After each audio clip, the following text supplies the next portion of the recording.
Hi students, good evening. आज हम start करते हैं ओसी ऑर्गेनाइजेशन ऑफ कॉमर्स, उसका चैप्टर नंबर 4 बिजनेस सर्विसेज और क्वेश्चन नंबर 3 हम स्टार्ट कर रहे हैं। देखो बच्चों, प्रीवियस लेक्चर में हमने क्या था, क्वेश्चन नंबर 3 स्टार्ट किया था, लेकिन उसके हमने उसका आधा पार्ट हमने कंप्लीट किया था। That is a primary function of the bank. Third question is a function of commercial bank. Third function हम क्या पढ़ रहे हैं, function of the commercial bank. In that we have finished the primary function of commercial bank. ठीक है बच्चों, so primary function जिसको हम बैंकिंग फंक्शन बोलते हैं, जिसमें हमने accepting deposit, granting the loans and advances, वो हमने कंप्लीट किया था। सो अभी ये जो लेक्चर है ये बेस्ड है सेकेंडरी फंक्शन पे। ठीक है, secondary function of the commercial bank. जो सेकेंडरी फंक्शन है वो नॉन बैंकिंग फंक्शन ऐसा बोलते हैं हम उसको। ठीक है, which is called the non banking function. So secondary function include the agency function and utility function. So अभी हम स्टार्ट करते हैं। सो सबसे पहला secondary function of commercial bank are classified into two. First, that is the agency function and second is the utility functions. So let's start the agency function. So agency means what? The person who take the agency is the agent. The person who is the agent who take the agency, this calls a function of agency. ठीक है, so here bank work like the agent. Bank किसके जैसा काम करता है बच्चों? Agent जैसा काम करता है। ठीक है, एजेंट कैसा होता है? जो प्रिंसिपल के बिहाफ में काम करता है उसको एजेंट बोलते हैं बच्चों। प्रिंसिपल मतलब क्या? जो वर्क देता है, ठीक है, वर्क ऑर्डर देता है, वो बोलते हैं प्रिंसिपल्स। तो प्रिंसिपल के बिहाफ में काम करता है and whatever function perform by the agent is applicable on the principal. ये कॉन्ट्रैक्ट ऑफ एजेंसी का रूल्स है। तो यहाँ पे बैंक भी कहता है एजेंसी फंक्शन का ही काम करता है on the standing instructions of the customer who is a principal here. Customer जो बैंक के जो अकाउंट होल्डर है बच्चों, वो प्रिंसिपल होते हैं। वो क्या करते हैं? बैंक को क्या करते हैं? इंस्ट्रक्शंस देते हैं। As per the standing instruction of the bank on the standing instruction of the customer, the bank perform the number of function, which is called the agency function. For that, the bank get the fee. जिसको bank को क्या मिलता है? फी मिलता है। उस फी को बोलते हैं कमीशन, बोलते हैं क्या बोलते हैं? Commission. So agency function, commercial bank act as a agent और the representative of its clients. देखो, उसके क्लाइंट का वो एजेंट के जैसा काम करता है, उसके रिप्रेजेंटेटिव जैसा काम करता है, मतलब उसके बिहाफ में काम करना, उसको रिप्रेजेंटेटिव। ठीक है, बैंक के कस्टमर के बिहाफ में बैंक क्या करता है? कस्टमर का काम करता है, इसलिए उसको बोलते हैं रिप्रेजेंटेटिव ऑफ द क्लाइंट। समझ में? तो क्लाइंट ने जब इंस्ट्रक्शन दिया है बैंक को, तो बैंक आपके क्लाइंट के इंस्ट्रक्शन के बेस पे वो काम करता है, और जो भी काम बैंक करेगा वो कस्टमर को एग्री होगा। समझ में? And perform the certain function are as follow. तो उसमें एजेंसी फंक्शन में देखें कलेक्शन एंड पेमेंट। ठीक है, बैंक क्या करता है? On the behalf the customer collect the payment and make the payment of expenses. ठीक है, उसके बाद नेक्स्ट है पोर्टफोलियो मैनेजमेंट। उसके बाद है बच्चों फंड ट्रांसफर। उसके बाद fourth function dematerialisation and fifth point है फॉरेक्स ट्रांजेक्शन, फॉर मतलब फॉरेन एक्सचेंज ट्रांजेक्शन। ठीक है, तो हम वन बाय वन स्टार्ट करते हैं। First, periodic collection payment. देखो, पीरियोडिक मतलब टाइम टू टाइम, जो एक फिक्स टाइम पीरियड होता है उस टाइम पीरियड पे वो कलेक्शन करता है। कलेक्शन ऑफ द रिसिप्ट, जो भी कस्टमर को मतलब अकाउंट होल्डर को जो भी इनकम मिलने का होता है वो इनकम बैंक कलेक्ट करके देता है ऑन बिहाफ ऑफ द इस account holder, and also make the payment on behalf the account holder on the instruction of the account holder. जो बैंक में अकाउंट होल्डर होते हैं, बैंक के जो क्लाइंट होते हैं, उनके इंस्ट्रक्शन के बेस पे पेमेंट भी करता है। सो कैसे वो एजेंसी पीरियोडिक पेमेंट और कलेक्शन करता है देखते हैं। सो commercial bank collect the salary. ठीक है, क्या कलेक्ट करता है? सैलरी। आप क्या करो, बैंक में सैलरी अकाउंट ओपन करो, उस सैलरी अकाउंट में आपका जो मंथली सैलरी आपको मिलता है बैंक आपको कलेक्ट करके देगा। डिविडेंड्स, अगर आपने कहीं पे पैसा इन्वेस्ट किया है शेयर्स में तो आपको डिविडेंड मिलता है, वहां से वो डिविडेंड कलेक्ट देगा। इंटरेस्ट, आपने कहीं पे एफडी किया है, उसका इंटरेस्ट कलेक्ट करके आपके अकाउंट में, देखो मैं बैंक में एफडी करता हूँ तो मेरा इंटरेस्ट, मेरे एफडी का इंटरेस्ट डायरेक्ट मेरे अकाउंट में डिपॉजिट होता है, तो कलेक्शन हुआ ना। एंड एनी अदर इनकम, ऐसे कोई भी इनकम है जो मीन्स वो रिसीव करता है पीरियोडिकली एज वेल अ पीरियोडिकली मतलब टाइम टू टाइम क्या करता है उसका इनकम। पीरियोडिक मतलब टाइम टू टाइम होना चाहिए, फिक्स टाइम। जैसे मंथली इनकम, मंथली इनकम हो गया, जैसे सैलरी, डिविडेंड साल में एक बार मिलता है, इंटरेस्ट उसका भी एक टाइम पीरियड होता है। ऐसे जो पीरियोडिकल जो इनकम है वो इनकम को कलेक्ट करके देता है और आपके अकाउंट में क्रेडिट कर देगा वो। As well as make the periodical payment, और टाइम टू टाइम पेमेंट भी करता है, सच एज द टैक्सेस, ठीक है, जो भी आप इनकम कमाते हो उसका टैक्सेस पे कर देता है। कोई भी बिल जैसे इलेक्ट्रॉनिक बिल हो गए, टेलीफोन बिल हो गए, समझे आप, मोबाइल बिल हो गए, या वो सब बिल जो है आप क्या करो बैंक में ईसीएस कर दो, आपका बिल का पेमेंट हो जाएगा automatically. ECS electronic clearance system, अभी देखेंगे आगे। प्रीमियम, ठीक है, किसका प्रीमियम बच्चों, इंश्योरेंस का प्रीमियम। ठीक है, आपका इंश्योरेंस का premium fix amount fix period पे जाता है, तो वो फिक्स अमाउंट फिक्स पीरियड पे आप उसका एसेस कर दो, ऑटोमेटिकली आपका इंश्योरेंस प्रीमियम का पैसा जाएगा। रेंट, ठीक है, आपने कहीं से रेंट में क्या किया है, जगह ली है, रेंट पे कोई भी चीज परचेज, रेंट पे आपने हायर किया कोई भी चीज, तो उसका रेंट पे कर। जैसे आपने रूम हायर किया है, ठीक है, मैंने क्लास का रूम क्या क्या हायर किया, तो मैं क्या करूंगा, रेंट बराबर टाइम पे पेमेंट होना चाहिए, तो बैंक को मैं इंस्ट्रक्शन दूंगा, तो बैंक में अपने अकाउंट से मिस रेंट का पेमेंट करेगा on the standing instruction provide by customer. तो ये सभी जो पेमेंट रिसीव्ड कर रहा है, जो कलेक्शन कर रहा है और जो पेमेंट कर रहा है, वो किस खुद से नहीं करेगा। First of all the customer has to instruct, give the instruction to the bank. So on the standing instruction provided by the customer, bank collect the payment and make the payment of expenses. ठीक है, so commercial bank charges a certain fixed amount quarterly or annually in the form of the service charges from the customer for providing the such a service. तो ये जो service जो bank देता है वो आपको फ्री ऑफ कॉस्ट में देता है। बैंक उससे आप क्या करता है, क्वार्टरली, एनुअली, क्वार्टरली मतलब हर 3 महीने में, या फिर एनुअली आपसे क्या करता है, चार्जेस लेता है, जिसको बोलते हैं हम सर्विस चार्जेस। समझ में? तो बैंक की पहली एजेंसी फंक्शन कौन सा हो गया, पीरियोडिक कलेक्शन, पीरियोडिक पेमेंट। समझ में? आपने एक बार बैंक को इंस्ट्रक्शन दिया तो पेमेंट करेगा, आपने बोल दिया बैंक को मेरा ये पैसा रिसीव करना है, कलेक्ट करना है, तो कलेक्ट करके देगा। So bank perform on the instruction of the customer, that's why agency function. देखो बच्चों, अभी सेकंड एजेंसी फंक्शन क्या है, पोर्टफोलियो मैनेजमेंट। पोर्टफोलियो मैनेजमेंट मतलब क्या होता है, buying and selling of the security, that's a debenture, bonds, उसको बोलते हैं पोर्टफोलियो मैनेजमेंट। मतलब इन्वेस्टमेंट मैनेजमेंट भी बोल सकते हैं हम। किसको मैनेज करना, इन्वेस्टमेंट को मैनेज करना। Large commercial bank undertake to purchase and sale of security such as shares, bonds, debenture, etc. on behalf of the client। देखो क्लाइंट के इंस्ट्रक्शन के साथ, क्लाइंट मतलब अकाउंट होल्डर। समझो मेरा जिस बैंक में अकाउंट है, उस बैंक में मैंने क्या किया है, मिस डीमेट अकाउंट ओपन कर दिया है, और वहां पे मैंने क्या किया, बैंक को इंस्ट्रक्शन दिया है कि आप मेरे बिहाफ में शेयर्स, डिवेंचर परचेस करो, सेल करो। तो मेरे इंस्ट्रक्शन के हिसाब से शेयर्स, डिवेंचर को परचेस करेगा और मेरे अकाउंट से पैसा डेबिट और क्रेडिट कर देगा। This handling of security is known as a portfolio management. तो इस तरह से जो हमारे सिक्योरिटी को परचेज सेल करके उसका लेजर बना के उसको हैंडल कर रहा है, उसको बोलते हैं portfolio management. Due to this facility more clients are opting for such a service of commercial bank. देखो ये जो सर्विस फैसिलिटीज है ना, ये बहुत ही अच्छी फैसिलिटी। इससे क्या होता है, कस्टमर जो है, क्लाइंट है, उनका क्या होता है, थोड़ा हेडेक कम हो जाता है। Means what, they can be concentrate on main work. तो वो क्या करते हैं, शेयर मार्केट को एनालाइज करने में टाइम स्पेंड करते हैं। समझ में? तो इसका मतलब क्या, उनको शेयर्स खरीदना, डिवेंचर खरीदना, बेचना, उसमें उनको क्या होता है, ज़्यादा पैनिक होने की जरूरत नहीं पड़ती है। So this is a good services for the client. So most of the client opt मतलब taking such a service of commercial bank. समझ में? इसको बोलते हैं पोर्टफोलियो मैनेजमेंट, पीएमएस। ठीक है, उसके बाद थर्ड फंक्शन है फंड ट्रांसफर। देखो आजकल fund transfer, online fund transfer होता है। आपने वर्ड सुना था एनएफटी कर दो, कोई बोलता रहेगा आपको एनएफटी करो, national electronic fund transfer, RTGS करो, हाँ आरटीजीएस करो, एनएफटी करो, ठीक है, आईएमपीएस करो। ये सब कैसे है, फंड ट्रांसफर के मिस तरीके, मिस मेथड्स है, जिससे हम क्या करते हैं, फंड ट्रांसफर करते हैं।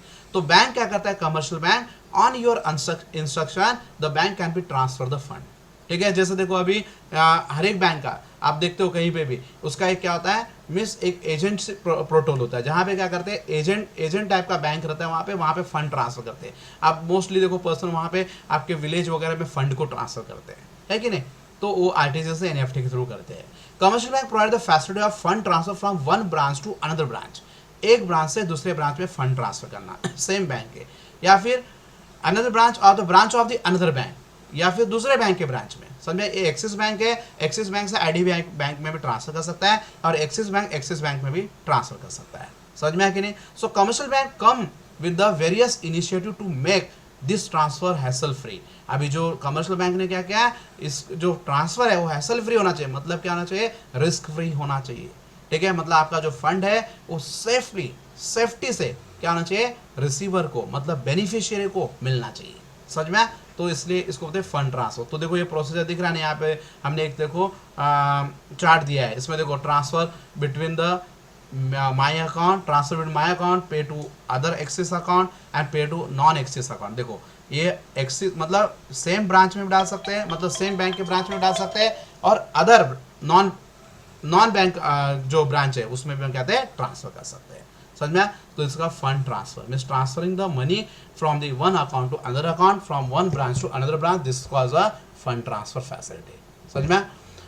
अभी देखो नेक्स्ट है डीमेटलाइजेशन। फोर्थ फंक्शन क्या है? डीमेटलाइजेशन। डीमेटलाइजेशन मतलब क्या होता है?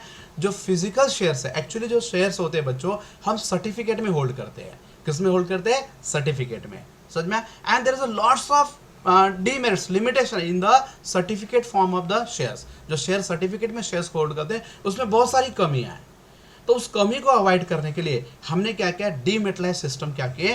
बैंक ने इंट्रोड्यूस किए। ठीक है, 1996 में डिपॉजिटरी एक्ट पास हुआ। उस एक्ट के अंडर क्या हो गया? आप आपके शेयर्स को क्या करते हो? डीमेट फॉर्म में कन्वर्ट कर सकते हो, मतलब इलेक्ट्रॉनिक फॉर्म में कन्वर्ट करना। उसके लिए आपको अब बैंक में, जैसे आप पैसे को डिपॉजिट करने के लिए बैंक में अकाउंट ओपन करते हो, वैसे शेयर्स को बैंक में डिपॉजिट करने के लिए आपको डीमेट अकाउंट ओपन करना होगा, और आपके जो शेयर्स होंगे वो इलेक्ट्रॉनिक फॉर्म में कन्वर्ट हो जाएंगे।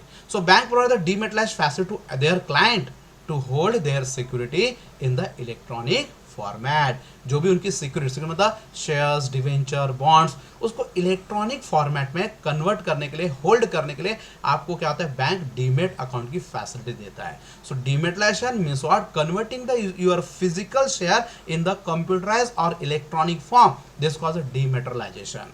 On behalf of the client, it undertakes the electronic transfer of share in case of purchase or sale। जैसे हमने पोर्टफोलियो मैनेजमेंट बताया था कि नहीं, तो बैंक क्या करता है? शेयर्स को खरीदता है और बेचता है on behalf of the customer through the this dematerialisation account. समझ में? So on behalf the client, client के बिहाफ में, क्लाइंट इंस्ट्रक्शन देगा, उसके बिहाफ में, इंस्ट्रक्शन के बेस पे वो क्या करेगा? बैंक क्या करेगा? It undertake the electronic transfer of shares in case of purchase और सेल। अगर आप शेयर्स को परचेस करते हो या सेल करते हो तो आपके शेयर को क्या करता है? ट्रांसफर करता है one account to other accounts में। जैसे फंड ट्रांसफर करते हैं वैसे शेयर्स को भी क्या करता है? ट्रांसफर करता है। समझ में? So this called the dematerialisation. It facilities given by the bank to the your their client. ठीक है, उसके बाद फिफ्थ है forex transaction, foreign the foreign exchange.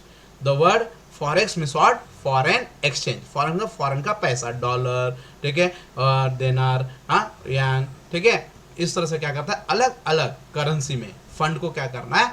Means currency को एक्सचेंज करना, फॉरेन एक्सचेंज, उसको बोलते हैं foreign exchange transaction. Forex abbreviation of the foreign exchange. देखो फॉरेक्स किसका एब्रिविएशन, किसका फुल फॉर्म है? मीन्स फॉरेन एक्सचेंज का। अब बैंक में भी परचेस और sale the foreign exchange on behalf the clients. जैसे हम क्या करते हैं? शेयर्स को खरीदते हैं ना, वैसे फॉरेन एक्सचेंज को भी हम परचेस करते हैं। जैसे देखो रुपीस का रेट होता है, रुपीस का डॉलर के साथ रेट होता है, मतलब हर एक करेंसी का एक जैसा वैल्यू नहीं होता है। देखो अभी इंडिया में रुपीस और डॉलर दोनों का करेंसी में क्या होता है? रेट का एक्सचेंज होता है। जैसे $1 इक्वल टू 70, एक एग्जाम्पल, $1 इक्वल टू 70, तो इसको बोलते हैं एक्सचेंज रेट। समझ में? तो ये जो रेट होता है हमेशा बच्चों फ्लक्चुएशन होता है। It is depend on the economic condition of the country. Country के इकोनॉमिक कंडीशन को ध्यान में रखते हुए ये जो एक्सचेंज रेट है ना बच्चों, ये फ्लक्चुएट होते रहता है। समझ में? तो जैसे रेट को फ्लक्चुएट होता है उस टाइम पे क्या करता है? बैंक क्या करता है? फॉरेन एक्सचेंज को परचेस करता है और सेल करता है on behalf the customer, and whatever profit earn it should be debited और credited their account. A bank purchase forex from the client which is a client received from the foreign transaction and sell the forex when the client needed the overseas transaction। देखो bank क्या करेगा? Client से foreign exchange purchase कर लेगा। ठीक है, अभी समझो मैं एक्सपोर्टर हूँ, मैंने क्या किया? अमेरिका में गुड्स एक्सपोर्ट किया और वहां से मैंने $10,000 अर्न किए। तो डॉलर से मैं इंडिया में काम नहीं करूंगा, मुझे रुपीज से इंडिया में वर्क करने के लिए, तो मैं क्या करूंगा? डॉलर जो मैंने अमेरिका से मेरे पास आए वो मैं बैंकों में बेच दूंगा।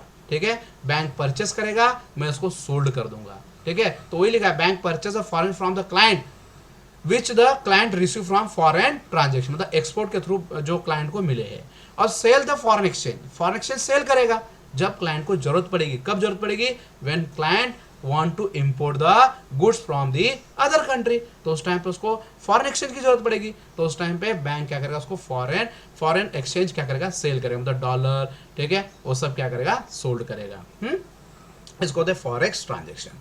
समझ में बच्चों? So this are the secondary function. Secondary function में हमने क्या पढ़े? Agency function. अब हम पढ़ेंगे यूटिलिटी फंक्शन। यूटिलिटी मतलब जरूरत, नीड्स, ठीक है। ये कस्टमर की जरूरतें हैं, उस जरूरतों को पूरा कर रहा है, ठीक है। कस्टमर की नीड्स है, कस्टमर की वांट्स है, उस वांट्स को सेटिस्फाई कर रहा है। So it is called the utility function. A commercial bank perform the utility function for the benefit of its client. Client के फायदे के लिए फंक्शन देता है। It provide the certain facility और the product to its client as follow. तो उसको उस जो फैसिलिटी बोल सकते हैं या कुछ प्रोडक्ट भी बोलते हैं, जो क्लाइंट को देता है, जो क्लाइंट के वांट को सेटिस्फाई करता है, क्लाइंट की नीड्स को पूरा करता है। समझ में? उसको बोलते हैं यूटिलिटी फंक्शन। तो यूटिलिटी फंक्शन में क्या क्या आता है देखो, issue of draft and check. ये कस्टमर की जरूरत है, देखो वांट है कि नहीं, उसको ड्राफ्ट की जरूरत है, चेक की जरूरत है पेमेंट करने के लिए, तो उस टाइम पे क्या आता है, बैंक इश्यू करता है। उसके बाद देखो क्या करता है वो, मीन्स लॉकर फैसिलिटी। देखो कस्टमर के पास क्या है, वैल्यूएबल है, गोल्ड है, डॉक्यूमेंट्स है जो बहुत ही वैल्यूएबल है, थेफ्ट होने के चांसेस है, तो बैंक में हम लॉकर फैसिलिटी ले सकते हैं बच्चों। उसके बाद प्रोजेक्ट रिपोर्ट बनाता है, ठीक है। प्रोजेक्ट रिपोर्ट किस लिए बनता है, to clearance of the finance, finance के क्लियर करने के लिए। अभी समझो प्रोजेक्ट, मुझे कोई नया बिजनेस डालना है, तो उसके लिए क्या करना है, मुझे प्रोजेक्ट रिपोर्ट बनाना पड़ता है ताकि लोग उसे फाइनेंस करे। उसका गिफ्ट चेक और underwriting of services, underwriting services, then gold related services. समझ में? तो अभी हम ये पढ़ते हैं one by one. So secondary function में हम कौन से फंक्शन पढ़े, यूटिलिटी फंक्शन। यूटिलिटी फंक्शन में पहला पॉइंट है issue of a draft and check. देखो बैंक क्या करता है, ड्राफ्ट एंड चेक है। देखो ये चेक है, ये ड्राफ्ट है, दोनों भी एक्चुअली एक जैसे होते हैं, थोड़ा सा डिफरेंट है बच्चों। चेक कैसा होता है, चेक जिस पर्सन का बैंक में अकाउंट है वही पर्सन चेक इशू कर सकता है, not the other person. But draft is drawn by any person, ठीक है, टू मेक द पेमेंट। कोई भी कर सकता है, जिसका बैंक में अकाउंट नहीं है तो भी वो भी ड्राफ्ट बना सकता है, डिमांड ड्राफ्ट बन सकता है। इसको डीडी शॉर्ट फॉर्म में बोला जाता है। तो चेक इशू करने के लिए आपका बैंक में अकाउंट होना कंपलसरी है, ड्राफ्ट इशू करने के लिए बैंक में अकाउंट करना जरूरी नहीं है।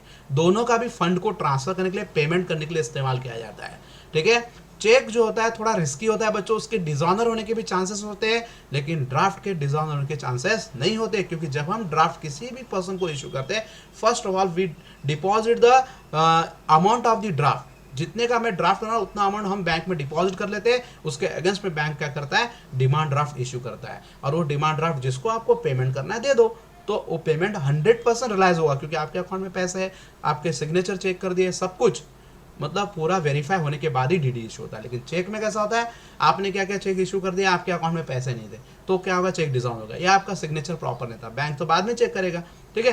तो इस तरह से क्या होता है, ये थोड़ा रिस्की होता है। सो देखो, a draft and cheque is a order to pay the money. ये दोनों किस लिए यूज होते हैं, मनी पेमेंट करने के लिए, from one branch of the bank to another branch of the bank और सेम और अदर बैंक, ठीक है। आप आईडीबीआई से आईडीबीआई के दूसरे ब्रांच में पेमेंट करो, और आईडीबीआई से एक्सिस बैंक में पेमेंट करो, मतलब आप किसी भी बैंक को, किसी भी ब्रांच को पेमेंट कर सकते हो। So payment of money done through the this instrument, ठीक है। The bank issue the draft to its account holder. Bank जो होता है अपने अकाउंट होल्डर को ड्राफ्ट इशू करता है, as well as a non account holder. देखो ड्राफ्ट के लिए आपको अकाउंट होल्डर रहेगा तो आपको वेल एंड गुड, लेकिन अकाउंट नहीं है, even you can be issue the draft, तभी भी आपको क्या होता है, ड्राफ्ट इशू हो सकता है, आप ड्राफ्ट इशू करवा सकते हो। Whereas a check issue only to the account holder, लेकिन चेक क्या होता है, सिर्फ अकाउंट होल्डर को इश्यू होता है, और ये किस लिए कहते हैं, पेमेंट करने के लिए। समझो अभी मैं स्टूडेंट्स हूँ, मुझे मुंबई यूनिवर्सिटी में क्या करना है, एडमिशन लेना है ना, मुंबई यूनिवर्सिटी में एडमिशन लेना है, FY BCom में मुझे एडमिशन लेना है, तो मैं क्या करूंगा, वहाँ पे पेमेंट करने के लिए वो चेक एक्सेप्ट नहीं करेगा, तो मैं डिमांड ड्राफ्ट DD बना के लेके जाऊंगा। तो उसके लिए मुझे जरूर नहीं कि मेरा बैंक में अकाउंट हो, मैं कहीं पे भी बैंक में नियरेस्ट ब्रांच में पैसा जमा करूंगा, बैंक को बोलूंगा भाई मेरे को 10,000 का DD बना दे, बैंक आपका कमीशन ले लेगा, बैंक उसमें से कमीशन चार्जेस ले लेगा और मेरे को 10,000 का DD बना के दे देगा, और वो पैसा मैं मुंबई यूनिवर्सिटी को दे दूंगा, मुंबई यूनिवर्सिटी में मेरा एडमिशन हो गया। समझ में? तो इस तरह से जरूरी नहीं है कि बैंक में अकाउंट हो, without non account holder also get the issue of the draft, ठीक है।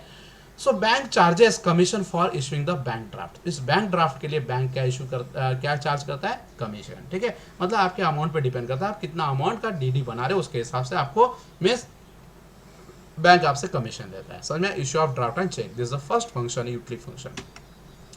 Locker facilities. अभी देखो लॉकर फैसिलिटी क्या होती है, अभी देखो लॉकर के बारे में आप सभी अवेयर हो, आपके भी घर में किसी न किसी, आपके जो पेरेंट्स है उनका क्या होता है, लॉकर होता है बैंक में। लॉकर में लोग रखते क्या है, देयर वैल्यूएबल थिंग्स, जो चीज़ घर पे थेफ्ट होने के चांसेस है, जिसकी घर पे सेफ्टी कम है, ऐसे जो चीज़ है जिसका आपको थ्रेट है डर है कि वो क्या हो जाए, चोरी हो जाए, थेफ्ट हो जाए, इसका आपको डर है। तो ऐसे चीज को हम क्या करते हैं, लॉकर में रखते हैं, बैंक के सेफ कस्टडी में रखते हैं, उसको सेफ डिपॉजिट वॉल्ट भी बोलते हैं। This is a common utility function of the any commercial bank. ये हर एक कमर्शियल बैंक के पास मोस्टली ये यूटिलिटी फंक्शन होते हैं, ठीक है। The bank provide the locker facility for the safe custody of valuables.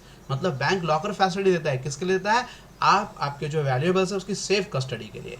Documents, gold ornaments, तो उसको क्या होता है, लॉकर, जिसके लिए आपको एक लॉकर नंबर होता है, सर हर एक लॉकर का नंबर रहेगा और आपको लॉकर की की मिलेगी। आपको इस लॉकर का क्या करना है, रेंट पे करना है, ठीक है। बैंक आपसे रेंट लेगा और उसको ये फैसिलिटी देगा, आपके जितने भी वैल्यूएबल जैसे गोल्ड है, डायमंड है, हाँ, जो भी आपके वैल्यूएबल डॉक्यूमेंट्स है वो आप बैंक के सेफ कस्टडी में रख सकते हो, ठीक है। So this is also utility functions, ठीक है।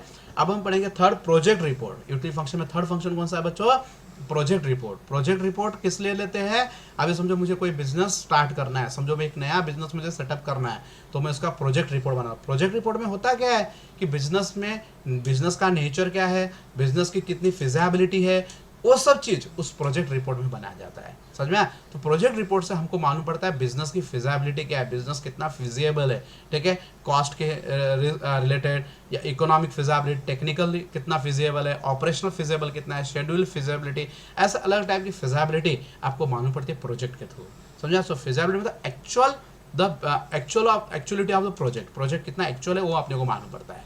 तो ये रिपोर्ट बनाते किसके लिए है, टू गेट द लोन। हमको लोन लेना है बैंक से तो हम रिपोर्ट बनाए। जैसे देखो गवर्नमेंट ने, भारत सरकार ने मुद्रा लोन स्टार्ट किया है। मुद्रा लोन के थ्रू कोई भी पर्सन अपने बिजनेस को स्टार्ट करने 4 लाख से 4 लाख तक का लोन विदाउट सिक्योरिटी ले सकता है। तो उसके लिए उसको प्रोजेक्ट रिपोर्ट जमा करना होगा, ठीक है। और उस प्रोजेक्ट रिपोर्ट से बैंक को मालूम पड़ता है कि कितना वर्थफुल है। तो बैंक क्या था, प्रोजेक्ट रिपोर्ट बनाने का काम करता है, क्योंकि प्रोजेक्ट रिपोर्ट अगर आपका गलत हो गया आपको लोन नहीं मिलेगा। तो project report is a very important task. तो ये जो काम है, आपकी जो वांट्स है, इस वांट को भी सेटिस्फाई करता है। अब बैंक में भी prepare the project report and feasibility study on behalf the client. Project report भी बनाता है, उसका फिजिबिलिटी स्टडी करता है, मतलब वो प्रोजेक्ट कितना रियल है उसका पूरा डिटेल में investigation, that's a feasibility study on behalf the client.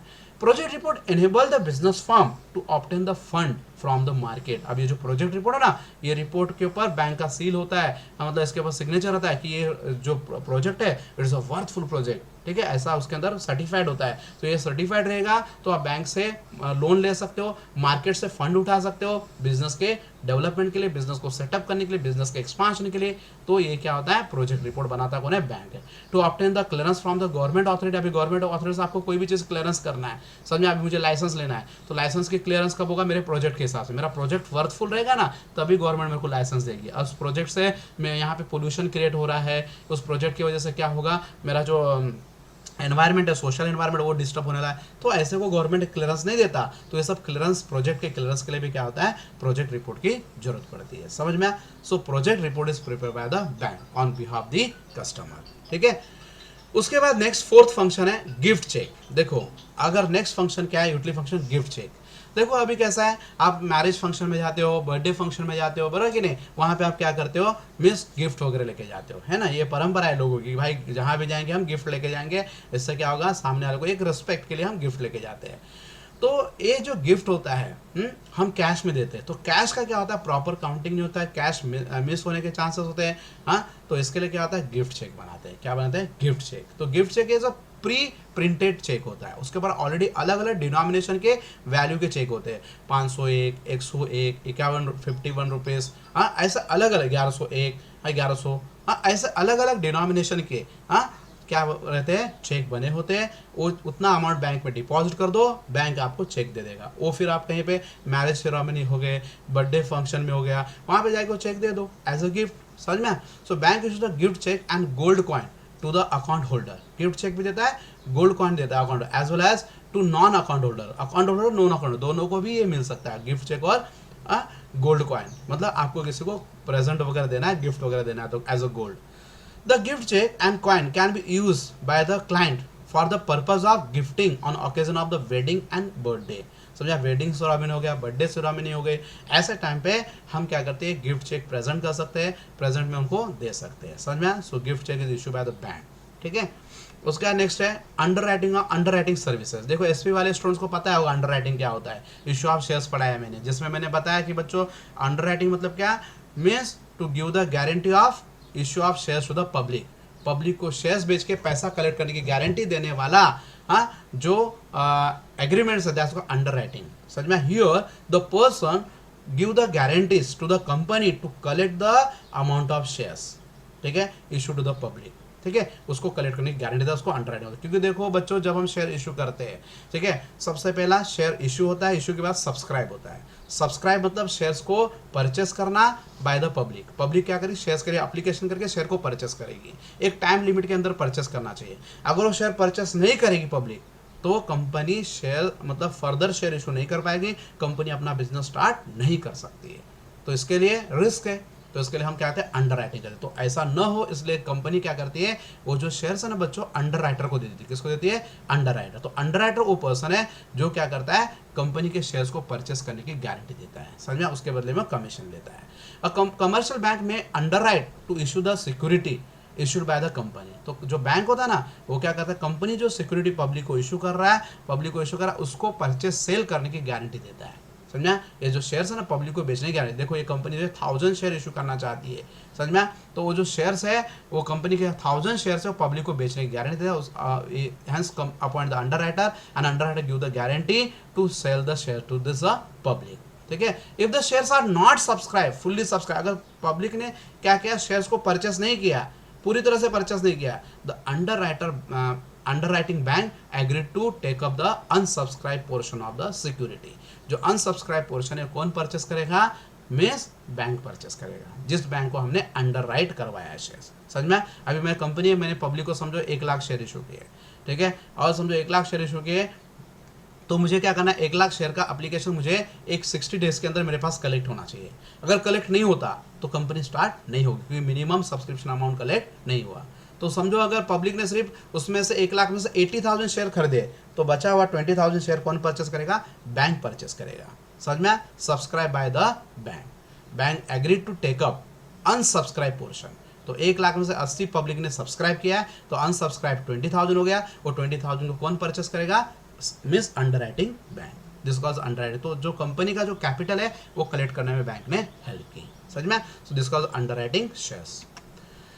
Gold related service, अभी देखो, अभी जो बैंक है गोल्ड रिलेटेड सर्विस देता है, मतलब गोल्ड लोन वगैरह भी देता है, गोल्ड को परचेस और सेल करता है। आप चाहे तो बैंक से जाके गोल्ड परचेस और सेल कर सकते हो, अपने गोल्ड को सेल कर सकते हो, बैंक में जाके परचेस कर सकते हो, ठीक है, गोल्ड लोन ले सकते हो, या फिर गोल्ड ट्रेडेड फंड ETF ले सकते हो। ETF मतलब क्या? It is a gold security. ETF एक गोल्ड का सिक्योरिटी है, जैसा शेयर्स डिवेंचर होता है ना, वैसे गोल्ड शेयर्स गोल्ड सिक्योरिटी है, मतलब गोल्ड का सर्टिफिकेट, ठीक है, जिसको हम ट्रांसफर कर सकते हैं। So now day many bank are providing the gold service to its customer, ठीक है, गोल्ड से रिलेटेड बहुत सर्विस देते हैं। आजकल गोल्ड क्या होता है? बहुत ही ज़्यादा लिक्विड हो गया है। देखो मुथूट फाइनेंस का बहुत सारा ऐड आता है कि आपके पास गोल्ड है तो गोल्ड लोन लो, बिजनेस को आगे बढ़ाओ, है ना, ये गोल्ड की फैसिलिटी हो गई। Bank are commercially buying and selling the gold, bank क्या करता है? एज अ ज्वेलर के जैसा, जैसे एक ज्वेलर के जैसा वो क्या करता है? गोल्ड को बाय एंड सेल करता है कमर्शियली, मतलब प्रॉफिट कमा के, ठीक है। Ornaments from the customer on the large scale basis.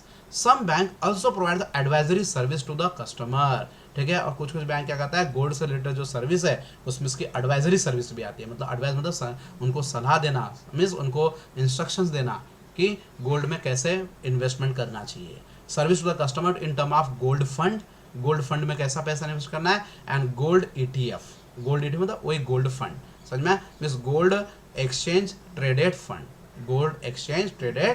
उसको बोलते हैं ETF, समझ में? तो गोल्ड एक्सचेंज ट्रेडेड फंड क्या होते हैं? It is like the equity shares, जैसे हम इक्विटी शेयर्स को बाइंग एंड सेलिंग करते हैं ना, वैसे ETF को भी बाइंग एंड सेलिंग कर सकते हैं। इसका भी डीमेट अकाउंट में बाइंग एंड सेलिंग कर सकते हैं, समझ में? तो ये कैसा सर्टिफिकेट फॉर्म है, फिजिकल फॉर्म है। ये जो फिजिकल गोल्ड है इसको हम सर्टिफिकेट में डाल देंगे तो बन जाएगा वो ETF, समझ में? मतलब सर्टिफिकेट के फॉर्म में होता है। मतलब आपने क्या किया? 1 लाख का गोल्ड खरीदा, उसका सर्टिफिकेट आपके पास है, उसको क्या करो आप? मिस इलेक्ट्रॉनिक फॉर्म मतलब डीमेट अकाउंट में भी होल्ड कर सकते हैं, उसको बोलते हैं ETF, ठीक है। So this is a service, means what? It is a gold related service of the commercial bank. अभी हमने बच्चों क्या पढ़ा? Function of the commercial bank. We have finished all the function of commercial bank, ठीक है।